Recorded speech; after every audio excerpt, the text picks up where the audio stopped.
Hi everyone, I'm Airier, and today we're looking at Bricky's every single Warhammer 40k Faction Explained Part 1. Now, I actually know something about Warhammer. I'm not going into this blind. This is really weird. But it also means I get to go in there and just see, okay, here's what he's explained to people who have no idea what they're getting into, which admittedly would have been useful when I first started this. That said, I want to go in and see what he's saying and what he might be leaving on the side, because this seems like an entryway to the hobby. And frankly, I realize it's just going to convince me to do more plastic addiction, which is the Warhammer hobby. I've been working on it, and the last video of his I checked out did not help with that. For example, I've been painting up a Space Marine librarian Tigurius, and that just kind of shows how geek I am. I'm doing a sub-assembly for one time only just because I can't stand painting banners on top of it. So that's going to be a thing, and I'm definitely not going to end this video thinking, wow, you know, if I had that model, I would be... Yeah, no, I already know I'm going to go down that rabbit hole on this one. I'm doing it to myself. Also looking forward to this. So you guys know the deal. There's a link below to the original video. Hit it up. The last one was really good. This one, gonna take a while, guys. Probably good. So let's get started. As someone who doesn't necessarily serve the Omnissiah, but someone who can appreciate them, you will not be getting my legs today, as I will be replacing them with various things depending on which faction we are currently talking about. Okay, one. You pull off leg day very well. Also, yeah, no, this is part one. He's just jumping immediately into cutting off legs for the Omnissiah. That is a really big jump. I was talking about this as if this was going to be an intro video, and yet he's going right into, hey, you like body horror? Okay. Not how I was expecting it, but okay. And possible comedy to whatever the hell I am currently doing. Oh, yeah, Tau, anime. Hello, everybody. My name is Bricky, and this is going to be a long video and a large project that has been going on for quite some time. This is... I need two hands for this. This is every single Warhammer 40k race in kind of a nutshell, explained, a little bit of explanation, a little bit of lore, a little bit of talking about the table. Okay, one. Dude, this is the old stuff. Admittedly, the Terminators are actually good again, so that's a big change. And Tacticus Marines, sorry, I haven't seen this stuff in so long. But what was he doing with... Oh, I just realized what that was. His long hair was because he was doing the death of Sanguinius. Yeah. Which is weird, because he's not actually drawn with really long hair here. Huh. Unless that's supposed to be his hair and not just something he wrote on. I actually don't know. A little bit of talking about the tabletop, but mostly lore, what they're all about, and also a little bit of background for those of you who just have no clue what Warhammer 40,000 is. Why does he got the hat on? Now you see, Warhammer and Warhammer 40,000 is a universe people hear. Is the entire joke that in every single shot he's going to have different legs? That is so incredibly stupid. I kind of appreciate it. Plenty of, but don't know a whole lot about. Yeah? See, oh, there's these dudes in big power armor with chainsaw swords, and they got these big old green orcs, and there's some bugs over there, and everyone calls these guys weebs. And then there's these spiky bitches over here, and I don't get it. I don't. Okay, no, calling Mortarion a spiky bitch is probably the most accurate way to describe his entire character. He is the most bitch out of everyone on the Chaos side. Granted, it's also because he's the only one who was actively tricked in there and kind of resents it, despite everyone else kind of just going with it. And, well, then there's Perturabo, but I don't compare anyone to his level of bitchiness because that takes it to a new level. I at least respect, somewhat, Mortarion. Perturabo's Perturabo. I don't understand. Where do I start? Well, this video is particularly for you, or for those of you who have a little bit of knowledge, but you're kind of curious about each of the different races and factions in Warhammer. So it was the intro video. The Warhammer universe is vast when it comes to lore and background, and each different faction is so different with the things that they... 3 years ago. So this was probably either right at the tail end of... Probably maybe 8th or 9th. No, probably 9th. That makes sense. Believe in, and some are human, some are transhuman, like where they all have all these crazy ass electronics on them. You've got aliens, and you've got the chaos factions, and there's so... Bricky, is there something you need to tell us because you specifically chose these legs for Nurgle? I mean... chances are, if someone dresses like that, they most likely have been embraced by the father through an STD. So, yeah, sorry, grandfather. My apologies. Yeah, that actually makes sense in hindsight. So much to entail that I decided to embark on this project to tell you what each and every single one of them is about and what the Warhammer universe is about as well. to give at least a little bit of an intro to this extremely bloated but very, very enjoyable world that I and many others partake in. So, I will be explaining every single faction in the Warhammer 40k Is it going to go in order? At least all the factions you can play as, and some smaller factions here and there. So is he going to include sub-factions as well? Because, I mean, if he does that, this is a much bigger series than I realized. I will not be discussing absolutely everything in it, because that is a little bit much, and I'm not going to go too entire channels built around mega it. deep into the lore. No Arbites? I mean, they finally have models. I've heard they're playable. I don't know anything about them. I try to avoid it because it's just more temptation. I'm going to give you a pretty solid overview of each of the different factions and have you learn a little bit about them, and we'll discuss a little bit of the tabletop as well. Oh, that is so classic Necron. I'm sorry. There's just something about these scenes and how they're posed and how many models are built up. I love them. I know a lot of the new Necrons especially are more individualized, so they're not so rank and file. But when you're doing certain types of Space Marines and when you're doing certain Necrons, having every single one look like a giant wall of identical metal or steel or ceramite or whatever they're wearing, it's kind of impressive as hell. And this does date it to 8th edition, because I'm pretty sure I saw this image in the 8th edition book. Yeah. It's weird because for all the stuff they gave Necrons, it was really bad in 8th edition. And then they got better. And I think they got worse again. I haven't played them in a while. In case you were curious about that. But for this episode entirely, we are discussing the Imperium of Man. Oh. Because that takes up a fat chunk of Warhammer lore. And maybe the Alpha Legion, depending on how you include them. The universe? What is Oh. Warhammer 40,000? No, no well, comment. the 40,000 starts off is the year 40,000, the 41st roughly. millennium. That's where it takes place. I'm not entirely sure if it came out when he was making this video, because honestly, I've lost track of time, apparently. Also, I just realized he replaces leg with a spaceship this time around. Oh my god. This is actually a very debatable number in universe, because it's wrong. That is the one thing they know about it. It's not 40,000, it's not 41, it could be 42. They're not sure. And that is actually something that was pointed out in the lore. Yeah, our date is wrong. We don't know when it is. Partially because everyone's going all over the place. Everyone has different calendars based on different cycles, based on different things. There's so much lost information. It could be significantly later or earlier than they think, because they pretty much lost 1,000 years. And that's insane. But also, it's one of those things where it's probably not a plot point, but it also could be a plot point, because the writing sometimes decides to just throw in random tidbits and then they'll just randomly use them 20 plus years later. And by that, I'm referring to the Ynnari, which were a faction of death-worshipping space elves who were actually really good, in the sense that they were good for the lore, they were good for the story, and they were good on the tabletop until they realized, okay, we made them too good, they nerfed them, and then the entire faction kind of died because they never made them good again, and they kind of sucked after that. Yeah, they made an entire box that was nothing but them on both sides, and I don't think it did well. Unless you wanted to get into the faction, in which case, it was a godsend. I would have bought that if I had money at the time. And that was at the previous prices, and we're not going to get into that because that gets depressing fast. Is in the year 40,000, 41,000 AD. You're already more knowledgeable. Let me read you a quote. First of many quotes in this video. Oh. It is the 41st millennium. The basic setup, For more than 100 years, the Emperor has sat immobile. It is funny that they call it the golden 41st throne of millennium, but Earth. it's all called He 40K. is the master of I realize the mankind 0 is considered by the the 1. will of the gods, and master of a million Although it worlds could by actually the be the might of his 42nd millennium, be inexhaustible 41. armies. He is a rotting carcass, writhing invisibly with power from the dark age of technology. He is the carrion lord of the Imperium, for whom 1,000 souls are sacrificed every day. See also that part right there. And I know I've mentioned this before in other videos, and other people have mentioned it to me in comments. This right here is setting up the grim darkness, how horrible this is. But then in one of the comments, someone did the math, what 1,000 psychers every day is. It sounds like a lot.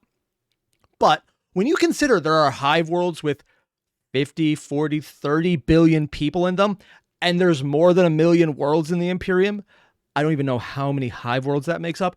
This number actually shrinks considerably. Now, it's 1,000 every day, but it worked out to less than 1 from a planet a year. And if there's 1 in 10,000 Psykers born, but you have multiple tens of billions on a single planet, the hardest part is probably the logistics of just getting them there. And they don't touch on that, because if they really started thinking about that, you realize this does not make sense. But also, it's kind of fascinating because it's so grimdark. Saying that it doesn't make sense, but also, yeah, that's why it's all fucked up, is a way to show further darkness. That's only if you look into it that way, and most people don't, including the people making the system. Because, admittedly, a lot of the lore for this was created because they wanted to find a way to sell multiples of the same model kit of Space Marines. How do you do that? Let's get people to paint them different colors. Why? Legions. Why do they have legions? Backstory reasons. Yeah. I'm joking around, but also at the same time, that is legitimately the thought process GW used to create all of this backstory. It is much more serious now, but before, it was really close to the equivalent of a dark style of Monty Python. Keep that in mind. All of this is basically taking Monty Python's Holy Grail and then playing it straight. That is essentially what 40K is right now. And every now and again, you find those little bits of humor that are being played straight, but you can still see the humorous roots. And all of this being over the top dark is very much part of that. And it's kind of awesome for it. So that he may never truly die. To be a man in such times is to be amongst untold billions. It is to live in the honestly, coolest trillions and or most quadrillions is probably more regime accurate. Imaginable.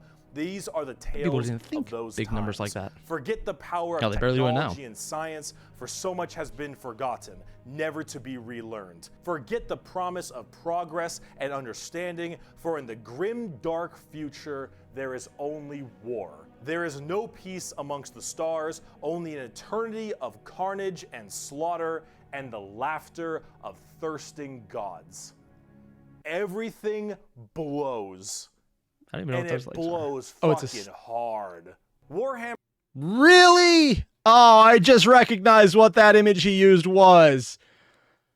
Spaceballs. He actually went to Spaceballs for the mecha-made Death Star knockoff. I haven't thought of that movie in years. Okay, well played, Bricky. Well played. Warhammer is probably the most dark and depressing universes ever in fiction. I would just make one addendum. It's one of the most dark and depressing universes in fiction that has significantly large appeal. There are universes out there that are way more fucked up, but also it's because they're not good. There's nothing about them that appeals to anyone. It is a very niche fan base of masochists who hate themselves and like seeing things as fucked up as they are. Where 40K is, here's some fucked up shit, let's have fun in the fucked up shit. And yes, I am very much referencing 50 Shades of Grey. I consider that way more fucked up than 40K because people unironically enjoyed it. Here, it's dark fantasy. It's supposed to be over the top. 40K is, hey, this is a great idea. And you're, sorry, not 40K. 50 Shades is, this is a great idea. I unironically think this is good. And I'm just sitting here going, no. No. Not even for all the really screwed up sex stuff. It's just bad. I'm sorry, I had to read a portion of it. I still have to read more of it for donation goals that I made, and I hate it. They had a metaphor about an elevator going down, but also rising, and it was related to falling, and it was not actually about falling, and then they changed topics altogether, and there's the first paragraph in a sentence, and it's just... The book gets significantly worse as soon as you're an English major, and it's already bad. I consider that darker than this just because it's bad. Joking aside, though, there's also franchises that are just pain, just suffering, with no redeeming features and no mass market appeal. Or at least like top 3. Everything is so absurdly horrible, destructive, and ridiculous, overpowered that it all kind of ends up canceling itself out. It's like Dota. War rages across the galaxy. Interstellar travel is only possible due to sacrificing 1,000 souls a day to a rotting carcass of a man who you believe to be your god. Demonic gods and just demons tear open the fabric of reality on a whim. Other Xenos or even other humans end up killing each other in untold billions The humans more than anyone else even. across the So, galaxy. like normal there. It is a time of unending... Oh, yeah, I think I actually recognize this. This is right. This art he's using is definitely from, I'm not sure it was Nakmund or something else, but it was one of the last sets that came out before 8th edition ended. So yeah, it's definitely there. Also, I recognize that crawler. It was a new edition when that came out. War, slaughter, and a bloodbath amongst So he's probably not going to mention everyone. Karn in the next one. Planets are deemed Korn. unrecoverable and are completely destroyed on a whim. Everything sucks. But that's like the charm of it. See, everything in Warhammer is evil. But being evil is kind of fun. Like, humanity, in its own right, is a xenophobic, prejudice, and religious zealot group. This is a very contentious thing he's saying right now. That everyone is evil is sort of right. It's... If you're looking at black and white morality, oh yeah, everyone's evil. If you're looking at shades of gray morality, there is still the argument to be made that everyone counts as evil in that as well. But it's not quite like that. This is very much the difference between how it was originally intended as over-the-top evil, because over-the-top evil is funny, back when GW created this, and they created characters like Obi-Wan Sherlock Clouseau. You know, the walking copyright of Armageddon for the company if Disney ever finds out about that. I have no idea how litigious the Clouseau lawsuits are, the entire Perot aspect. So I can't speak about that, but they're making movies about it. So someone is definitely invested. If it's Disney, that's actually more funny at this point, but I have no idea who's making those movies. But this is not entirely right also, because there are good guys. There are people who do their best to do what they think is right and try to be good. Try. A lot of the ones who succeed do some fucked up shit. Even some of the best people. Vulcan, you put an elf child in there who's innocent and harmful, he will absolutely slaughter them because he will not fuck with elves. Yeah, that's just the thing. Otherwise, he's the nicest person out there. Also, he may or may not be dead, even though he's immortal and he can't die. That's been proven reportedly often over and over and over again. But also, he randomly died because an explosion was too big. 40k lore, that doesn't make sense. It's argued still. And I don't think he's wrong to say everyone's evil, but he's also not right. And that's something that really has to be hammered home, especially as the story progresses, where things feel like they're changing. It feels like a hopeless galaxy that only can get worse, despite the fact that every single battle seemed to always be a victory for the guys you're supporting, who are the Imperium sometimes. It feels like they're finally letting the narrative move, and maybe there is hope. Maybe things will change. Or you'll get really good and then something will destroy it again, which is why there's multiple apocalypses. I don't know, but it's really important if you're getting into this franchise to know what is good is relative, and everyone is somewhat bad, but no one who you most likely play is all bad. Unless you're playing the evil side, because that would literally just be chaos. And even then, there are people in there who are mostly bad. It's almost completely evil. But you don't get to play the Chaos Gods, who are literally only evil. You play their supporters, who are mostly evil. And the demons, who are definitely evil, but you don't really play them, because I don't think there's ever been an edition where they have been good enough to play on their own. They're just really good support. Am I throwing a shade right now? Yes. Is it deserved? I have no idea, but I'm going to do it anyways because I'm an Imperium player. I can't play. Language issues aside, Imperium player all the way. Fuck chaos. Is it a good reason? Kill yes. each other just as much as they kill all of their enemies. And they're like mid to high tier evil on the evil scale of Warhammer. No. Did he actually just put guys who bring food? Okay, yeah, no. Playing by intent? Playing low tier for fun, yeah. Tyranids, Orcs, Eldar, Imperium Man, Tau players, I agree. That guy, and the most evil is my rolls. Last time I played, I failed a 3-inch charge by rolling 2 1s. And then when I didn't need it, I succeeded on a different charge that didn't matter on a 2-inch roll with double 6s. and missed every single shot on a 2-up hit.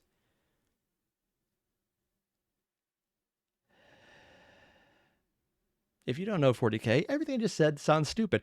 If you do know what I said, you're probably going, yeah, I get that. Truly, the dice are the evilest thing ever, and I completely agree with this. This is not a joke. This is not for humor. This is an accurate way to represent this entire game. Nobody is good. No matter who you are, everyone is some flavor, some color of evil. Whoever you pick, you are going to be the bad guy.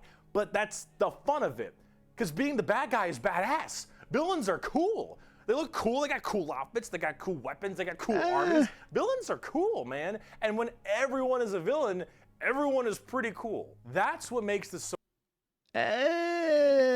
Again, I still disagree with him on this. I know some people who embrace what he's saying right now, but it doesn't really feel like everyone is the bad guy. It really doesn't.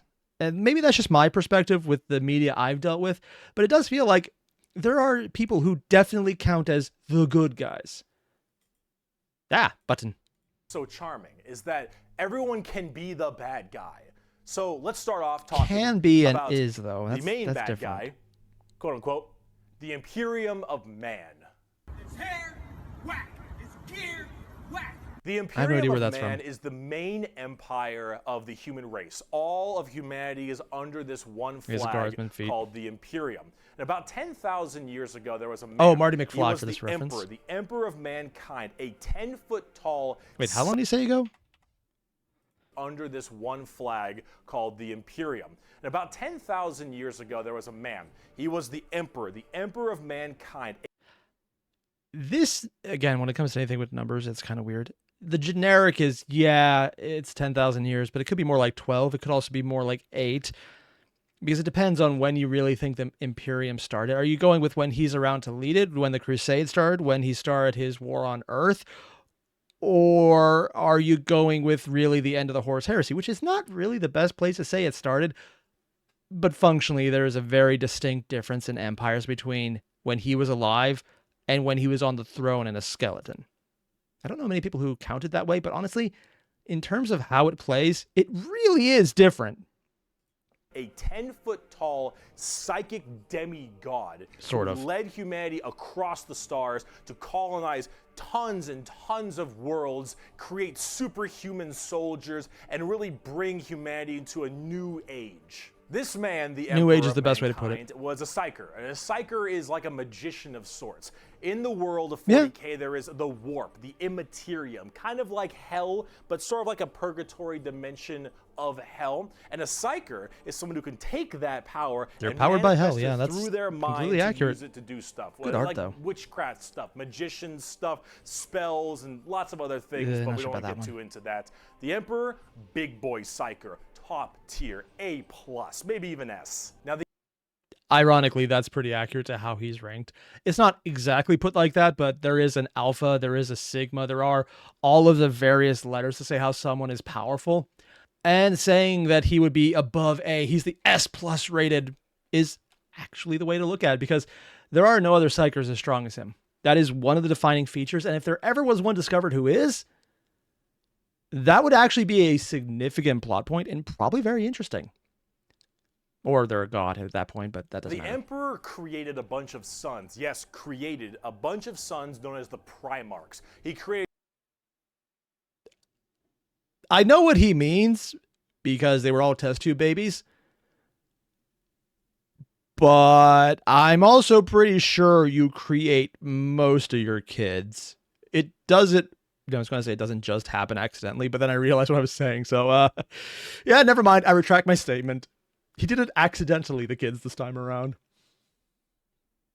18 Primarchs to have them lead all of the different... Okay, I actually have no idea where he got this art, but I kind of love it. I've seen so many different pieces of it, and this is really cool. I wish I knew where this was from. It's probably a comic with this style. And he went down from 20 to 18 because there's the 2 Primarchs who are explicitly cut out. For now, GW has slowly, like over a decade, been dropping hints and teases here and there about what happened to the legions that are wiped out, the two sons who are explicitly never named. And I'm really excited to see what that happens with, but I think we will get a freaking Horus in 40k, even if it's a clone that just says, hey, here's Horus. He has a tiny bit of shard of the original soul that was purified because it's the version that never got corrupted and everything else is destroyed. I think that will happen before we get those two back. That said, I also think that will happen because money. That's it. I just believe it'll make money, so GW will eventually do it. And I mean, people argue with me that there's never going to be a Primarch followed by, after Rebooted came out, there's never going to be another Primarch followed by Angron and Mortarion and the Lion coming out. There's never going to be another Primarch coming out. They would never do that. I don't believe that argument now. I don't believe it ever. Because money. I don't play some of those legions, but I still like to get them because they're really damn good models. Different legions of humanity to the different stars and plans to help colonize and bring it out. These Primarchs are basically like little versions of the Emperor. Not all of them are psychers, but a lot of them are very, very powerful, and they lead his special...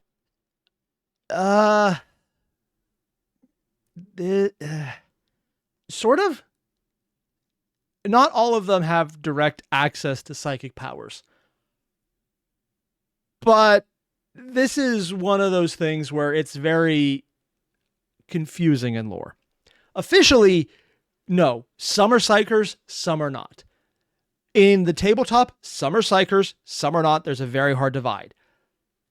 When you get into more of the lore and the really deep stuff and the implications of some things, every single one of the Primarchs isn't just a superhuman. They're not just a human. There is some psychic aspect because they came from the Emperor. There is something about them that is inherently unnatural, either in their creation or what they're made from, or something about them is always slightly magic. They just have weird abilities that can only make sense that way. It's not represented on the tabletop all the time, but they're also not psychers. It's one of those gray areas that's heavily hinted at and sometimes stated, but also not definitively. So this is a very yes, but maybe. And that's not satisfying, but a lot of 40k is, unfortunately, like that, where it's the answer, except for when it's not, and sometimes it is, but it's also not at the same time, because contradictions are actually a thing, because the records are broken. And while they're starting to put more direct records so you know what is happening, the 40k stuff, 30k books, they're also sometimes completely shit. I'm looking at you, the twist about the Phoenix being not a demon, just a demon possessing his body and his soul stuck in a mirror. And then that never happened. It could also turn out later that was completely ignored in a lie, but maybe it won't, maybe it will. It doesn't matter because you're never going to find out, because when they finally get to it, you'll have died of old age. I'm not salty about that at all. Space Marine legions. Then this big clusterfuck happened called the Horus Heresy, where the Emperor's favorite son, the Primarch, Horus, ended up joining Chaos and leading 9 other, Okay. I just need to say this right now. Did someone just Photoshop Johnny Sins' face onto Horus? I'm not even joking. It's a little low quality, but it really does look like someone was aware of the meme of just Photoshopping his face in places. Because, dear God, man. 9 other, 9 of the 18, half of his Primarchs directly to Earth to fight down the Alpha Emperor Legion shenanigans. Now, if you want to know what Chaos is, remember what I mentioned earlier, the warp, that immaterium, the hellish place? In there relies the 4 Chaos gods. Imagine like Satan and 3 other Satans. The warp being kind of evil, those Chaos gods, that's the reason.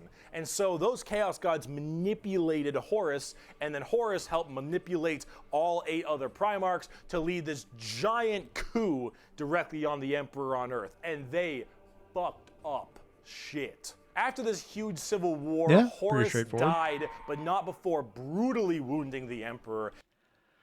3 years ago, that was the established lore, but we didn't know because it was just the lore we got in books that was never clarified. as at the time I'm writing this, the 30K series, the Horus Heresy novels, are getting closer to this moment. They are within spitting distance of it. Although considering warp shenanigans involved, that might be another couple dozen books for all I know, and they might stretch it out. I don't think so, but they also could if they decide to milk it more. The series is so long already. But this is being heavily implied to no longer be accurate. Bricky would have no idea about this because this is within this year, within the last 365 days, that this changed. But also it might not have. We just know that it's not going to go down exactly like the information he's working off of. So this is wrong, maybe. How it's wrong, we haven't got out to yet. But it's going to be a revelation. What kind of revelation? What's being revealed? How? Did any of this even happen? Or is it all just some kind of lie to cover up some other fucked up shit? Admittedly, that one's probably going to be exactly how it goes. But what makes up the fucked up shit? I don't know yet. But it'll probably be there because something is going to change. Because events have taken place in previous books that make this situation impossible. So it's going to be different. We don't know how. But again, that's something Bricky would have no idea about because that's a very new revelation.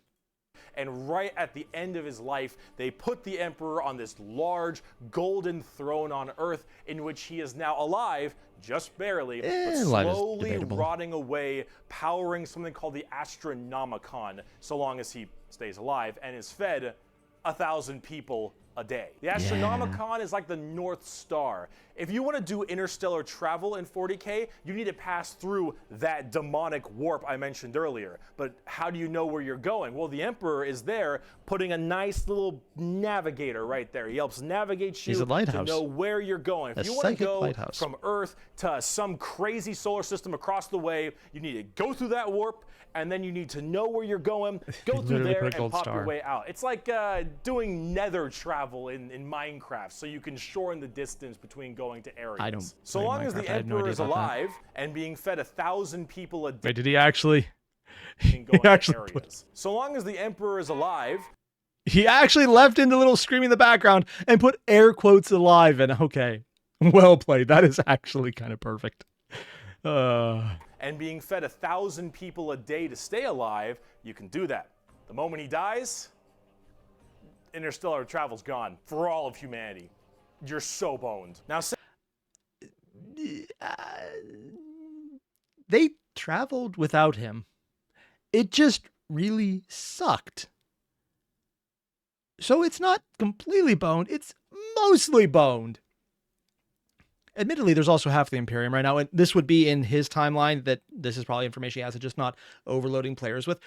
Half of the Imperium is already being inundated with, oh yeah, we can't see the Emperor anymore because there's the southern half and there's the northern half. I mean, it's usually how it's oriented on books whenever you see it, so just play it that way, even though it really isn't that way, because north and south is a planetary thing, not a galactic thing. But it's not destroying the Imperium, the half that is already cut off. It's just harder to move and really damn dangerous. So maybe. Also, this is one of those things where there's a lot of theories about what happens when the Emperor dies. And all of them are theoretical because the Emperor has to die for GW to do anything to show us that. Because as far as I know, there's no hypothetical books out there showing what they believe would happen. There's been no leaks from GW that I know of, what they think would happen that they're maybe leading up to. This is all very theoretical, that there is a bomb that may or may not be attached to the planet to blow up if he dies. There might be that. It could be real. It could not. It could have been disarmed. It could have been created. It could have not been. That's a thing that could or could not happen. And if it sounds a little maybe-ish there, that's because that is so much of 40K in general when it comes to lore. It's not happening until it has been very definitive. And even then, sometimes it didn't happen that way. So, don't know. But it wouldn't destroy the Imperium. It would just mostly destroy the Imperium. It's like being dead versus being maybe 75% dead. It really doesn't matter. But also, that 25% is really nice if you only have that 25%. Since the Horus Heresy 10,000 years ago, the Imperium has fallen from grace substantially. Yeah. All technology has started to dwindle and die. There is now giant fundamental religious extremists that now believe the Emperor of Mankind was a deity, a true living god. And the crazy part is they might be right. And some of the lore does imply that he did do the entire god thing on Earth, but we haven't really got significant detail, just a little bit here and a little bit there that says, oh, he was probably Zeus, probably Odin, but maybe he wasn't. I don't know. They never go into detail, but also they kind of heavily imply it. Which is probably the last thing the Emperor would have wanted to be remembered for. Explicitly. So in fact, that is actually part of the lore. No, I need to explicitly say this one. He says, oh yeah, that's probably not what he wanted to be remembered for. No, explicitly, when he was not on the throne, killing people who worshipped him was normal. When an entire legion decided to call him a god and worship him, he fucked them up. Admittedly, he didn't go far enough and actually kill them all. That would have saved everyone the Horus Heresy. Probably in a different way, but would have... Fuck Lorgar. Let's just leave it at that. Ecclesiarchy, which is this giant church entirely devoted to spreading the good word of the Emperor. Also, fun part here that is really in the... I just realized he replaces legs here with the Emperor itself. In the weeds on this one. Not something that would ever be in an intro video. The Ecclesiarchy is not unanimous. It is a cult with many other cults that all worship the same guy, but they don't all have the same faith. This is like saying, this is the monotheistic faith of Earth. Which? Well, it could be Muslim, it could be Jewish, it could be Christianity, it could be Mormon, it could be Scientology, which doesn't really fit in there. But if you squint really hard and then ignore it completely, maybe it fits. It's that level of cohesion. And if that sounds like it could really backfire and cause problems, yes. Yes, it does. That's also part of the dark humor, that it is insane. And it does cause problems, and it does make things worse, but also it's the best option you have because the others are worse. Just again, dark humor. He is now the Holy Emperor God, the God Emperor of mankind, and all of the Imperium has taken up worshiping him to the fullest extent and killing anything that isn't humanity in his name. The Imperium has this futuristic gothic tone to it and a hefty religious zealotry to them. If you think anything against the Emperor, that's heresy and you deserve to die. That is called being a heretic. Heretics die in 40K. Okay, one. I just love this meme face. I'm sure it's attached to something fucked up because it's a commissar with blood on the wall. And yeah, you know what you're getting into here. Yeah. The worst part about it is in lore. Again, we're seeing this from the outside. It's meant to be over the top horrible. Like, this is insane. Why would you do this? And initially it's because it was a dark comedy. It was supposed to be over the top stupid, just insanity that you can't take seriously in the same way you wouldn't take Judge Dredd seriously. And like Judge Dredd kind of became, people took it serious. And then they did it. Granted, Judge Dredd is more of a direct reference to this because it's heavily inspired by it. A better one would be Starship Troopers, which was literally made as a parody of Nazis. Yeah. It's supposed to show these guys are stupid. They're horrible. They're worse than the thing they're fighting.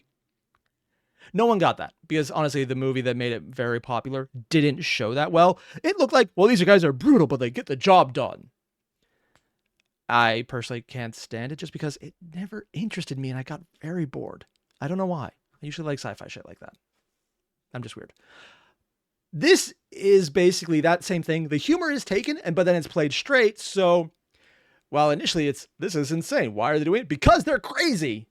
The answer now is because literally every other option is unironically worse. So much worse that if you are not worshipping the God Emperor, your soul is literally going to be nommed on because something will eventually find it and then have its way with it.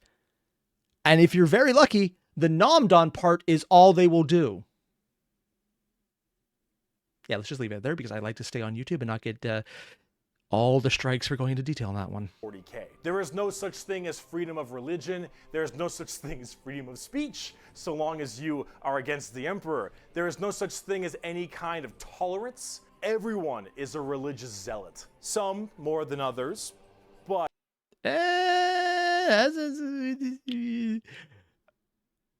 Some more than others is accurate.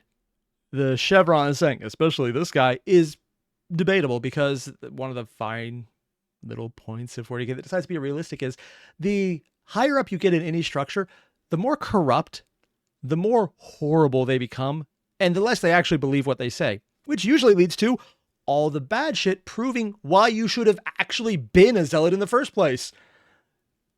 That's part of the irony of the entire system. The less horrible you become, the more horrible you become. Do you see a problem here? It's a giant catch-22. Everything about it is a catch-22. You're fucked either way. But no matter what, you're preaching that good word. So right now, everyone in humanity is trying to expand their empire across the stars. If you are a heretic, someone who doesn't believe in the Emperor, you are deserving of death. If you believe in the Chaos Gods, you are also a heretic and you deserve death. And it might be nice for them than what actually happens. Although on the other hand, they're still stuck with those guys, so it's probably worse when they die because they know exactly where they're going. You are an alien race of any kind. You are a filthy Xenos and you deserve death as well. So long as the murder continues and humanity expands, the Imperium of Man is very, very happy. And this is one of those fun things. I'm not disagreeing with what he said, but there is some lore for why this is. Some. Like all the things we talked about before, that is a mountain of lore compared to what this is about. There are hints about the dark age of technology or humanity's golden age, where it was a massive technological superpower that controlled the entire galaxy, had weapons beyond belief, that it worked with the Xenos factions. It worked with people. It worked maybe with the Eldar. That's always a maybe because technically they also would have been the Empire controlling the galaxy at the time. But they never mentioned working with humans because this was during their hedonistic fall, but they controlled the empires of the galaxy, but maybe they didn't because they were in the Webway, but maybe they did because we don't know. It could just be a plot hole for all we know. It could just be different universes that merge for all we know. That's insane. That's stupid. But also, it's not entirely impossible. But there is heavy implications that the reason everyone now is kill everything Xenos is because the Emperor saw something during that Dark Age that was a very solid, oh, fuck all y'all. We don't know. There's implications because there is a lot of mentions that things change. People betray them, that they became the conquerors of humanity whenever Old Night, whenever all of the technology fell apart and psychic shit came back after the previous AI that was driving mankind forward became the monsters they had to destroy. There is something going on that created this, that humanity's first big apocalypse led to the hatred of the Xenos. But we don't know what it is, but it's heavily implied. There might be a reason. There might be information out there that we don't have access to, but it's acted as if there is. And that's something that does happen every now and again because there's a lot of aspects about the story that are implied only, but just given tiny little bits of information that something existed. And you think maybe that's just stupid and you ignore it, but then they'll drop something else in, like how the AIs are still around. The starships are run by AI. Maybe not all, maybe some of them, maybe just the Mechanicus, maybe not. But they exist because we've had stories where the AI is explicitly said to be an AI controlling the ship and is actively disdainful and hates everyone because they are so horrible. There's AIs coming from the past showing them the Imperium and hating everyone, going crazy. And maybe corrupted by chaos, but maybe not, I don't know. But this is part of the overall what the fuck are we doing? That it might have a reason. They might get to it. And I'm sure if they can find a way to make money on GW, we'll definitely do it. But if they don't, they'll probably leave it there as just hints that something happened because why not? However, the largest fighting force of this Imperium is my personal favorite faction, and the first faction we will discuss, the Astra Militarum, really? This is his also favorite? known as the Imperial Guard. Pretty shit now, man. You finished? That's it, man. Game over, man. Also, fun thing about that, I know he's doing like Game Over. I think that's, I don't actually know that movie. Apocalypse? No, that was a different thing. Jarhead? Nah. The reason there's two different names up here, there's the Astra Militarum, and there's the Imperial Guard, is literally because GW tried to sue people who were using the phrase Imperial Guard, using the phrase as Space Marine, using Space Elf or Eldar. They were too generic, so they couldn't win copyright lawsuits against people using these to do things, to make money with what was essentially their products, but also different enough with generic names enough that they couldn't actually win those lawsuits. That's why they changed it to Astra Militarum, Adeptus Custodes, Adeptus Sororitas, instead of Space Nuns. Or, well, Sisters of Battle, because it's a matter of making it distinct to the franchise, as opposed to distinct to it's just a generic word, who cares? Because they can actually enforce copyright easier. So when you see these weird names, they become the generic one, and then they're the more big one. It's because one of them can be legally enforced. It's just funny how the outside does influence the universe itself. The Imperial Guard is the main fighting force of the Imperium, and in a world of horrifying creatures, galactic monstrosities, the literal demons themselves breaking through the fabric of time to kill you, the Imperial Guard are untold billions of regular men and women wearing modern day like flak armor with a laser rifle. This is the humble las gun, the main weapon of the Imperial Guard. Laser rifle. It fires superheated plasma lasers at an extremely fast fire rate. It is reliable, never... Reliable, yes. But this is actually one of those things where the lore is weird on. But it's actually kind of fascinating. And if you want someone to go in a bigger dive, las guns are not a single weapon. It's more like saying, here are a generic form of long gun. Here's a generic form of pistol. What kind of pistol? Am I talking about a rifle? Am I talking about a grenade launcher? Probably not a grenade launcher, but maybe, depending on something. Is it a squirt gun? I mean, it might be as effective as a las gun on the tabletop, but let's ignore that. A completely accurate fact.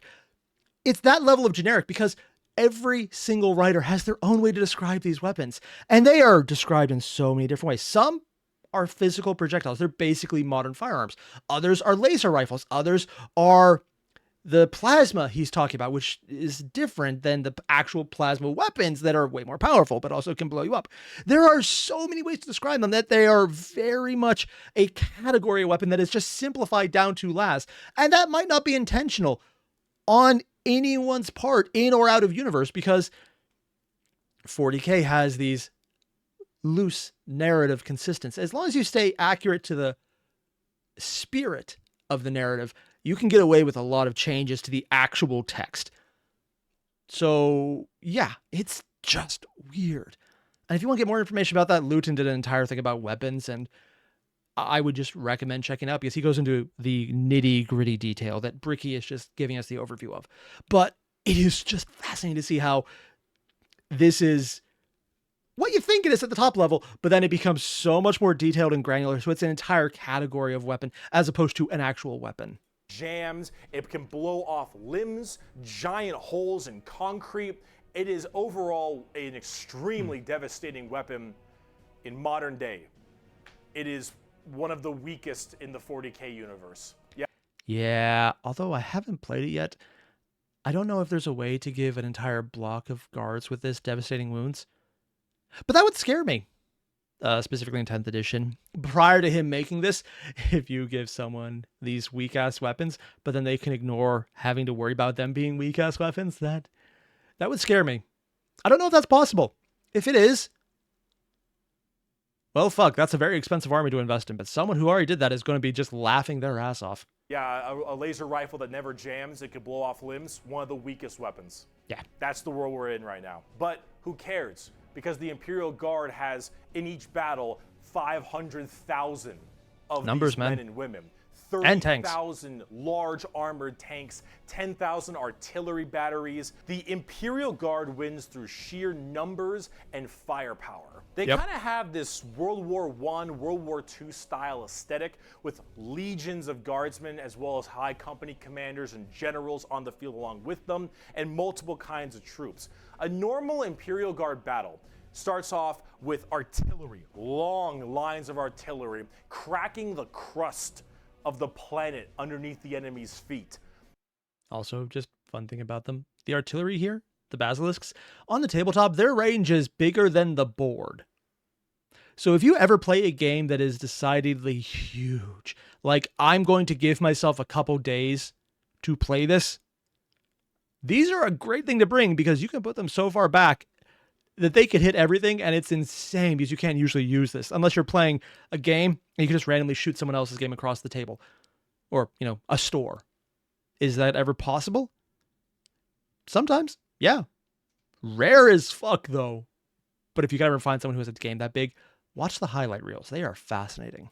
And as this barrage continues, hundreds of thousands of guardsmen, a sea of guardsmen surges forward, firing and charging at everything possible. Quantity is while quality the all its own. planet rumbles as tanks roll up behind them. Gunships block out the sun and tanks block out the dirt with the steps and hoofprints of millions of guardsmen. It is through numbers and sheer sundering firepower. They are the first and last line of defense for the Imperium and make up a huge bulk of the battles. The Imperial Guard is also made up of tons of different kinds of regiments. The Cadia jungle fighters live in a death world that's more hospitable than almost any firefight they'll ever get into.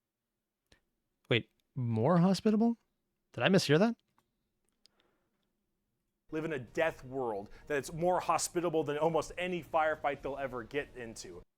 Okay, I know what he meant. He just probably forgot the word less hospitable instead of more hospitable, in the sense that going into an active firefight is safer for them than their death world that they come from, which may or may not just be ancient Tyranids who went feral. It's heavily implied, but never stated, but then re-implied, but also people then explicitly say it's not, and this is one of those things where I don't think the authors who write the little details about what makes a death world are consistent yet. It's kind of up in the air. In general, though, a lot of worlds just happen to have a random amount of, hey, here are things that sound like monsters out of myth. They will fuck you up. Did humanity make them? Did the Eldar make them? Did the old ones make them? Probably the old ones, because it's usually their fault somehow. But either way, yeah, all that talk about flak armor, these guys go in on the tabletop with just maybe a harness and a bandana sometimes. And they are the really fucking terrifying guys if you get into melee with them. Like, distinctly stronger. It's kind of scary. So they just have this steroid-looking giant knife. And yeah, they were Rambo basically the nom vets. Sons of bitches, they were the where Rambos. Nothing is anywhere near as scary as a simple knight on their home planet. You have the Valhallan winter soldiers who haven't felt their toes in 300 years. The Mordian. And yeah, every single one of these looks very inspired by specific legions from World War I and II. He mentioned it already, but the more you look at it, the more it's like, oh yeah, no, I see it. And it's very obvious exactly what they're inspired by. Iron Guard, who are more interested in making their shoes shine than actually fighting a battle. And then, of course, the big one, the Cadians from Cadia. What's left of it? The biggest export of guardsmen in the entirety of the Imperium. You will fire your first gun at 5. You will disassemble and reassemble it at 10. You will have pounding artillery drills day in and day out at 15. And you'll fight your first Swarm Lord at 16. And if you mention Cadia, you will burst into an unrelenting amount of tears and sadness like I do daily. To quote, because Imperial Guard was his favorite unit, so that probably actually caused him pain. Oh, I wonder if there's like a video where he did a reaction to finding out what happened when the story finally moved forward. Oh, I have at my command an entire battle group of the Imperial Guard. 50 regiments, including specialized drop troops, stealthers, mechanized formations, armored companies, combat engineers, and mobile artillery. Over 500,000 fighting men and 30,000 tanks and artillery pieces are mine to command. Dude, Emperor, show mercy to the fool that stands against me, for I shall not.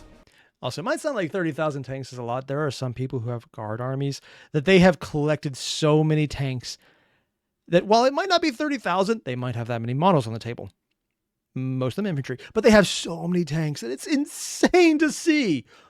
Also, the Warhammer world, the physical location in the UK, if they don't have a board with 30,000 tanks on display in parade, I mean, I would be surprised if they had that, but also I would not be surprised at the same time, because that is the level of excessiveness that some of the physical displays in Warhammer would have. And I hope, just because that is one of the establishing quotes for the entire faction, basically what I'm asking is, if someone knows if there's a picture of that, let me see it, because I want to see that. I swear, the tanks are the biggest reason I'm tempted to play the Guard, and I don't, because I would buy way too many of them, and it's already a problem. I can't do more, man. It's just too expensive.